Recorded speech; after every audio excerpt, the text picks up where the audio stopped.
নমস্কার। নমস্কার। কি নাম আপনার? সুমন দাস।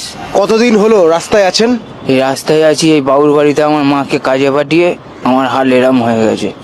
5,000 টাকা বাবুর বাড়িতে ধার চেয়েছিল আমাকে ভ্যান কিনে দেবে বলে।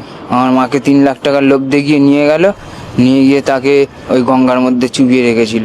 ওদেরকে বলতে গেছি, বললাম কোনো কেস করবার দরকার নেই, ভুল মানুষ মাত্রই হয়ে যায়। বলতে শোনে না, সমানে পুলিশ, খালি পুলিশকে ডাকে, আর যতবারই থানায় যাই পুলিশ কোনো অ্যাকশানই নেয় না। লালবাজারে কেস করবো বললাম, তাও সত্ত্বেও পুলিশ কোনো গ্রাহ্য করলো না। আপনি আগে কি কাজ করতেন?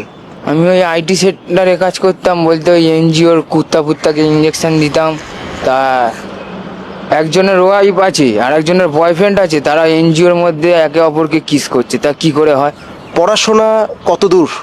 ওই যাদবপুর ইউনিভার্সিটির প্রফেসর ছিলাম।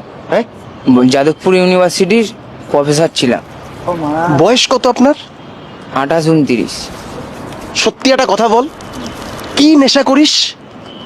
ওই গেঁজা একটুকুনি খাই।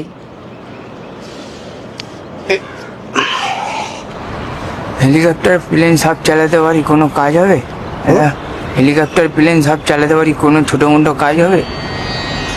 যারা এই পথে হাঁটবে তাদের সবারই তার কাটবে।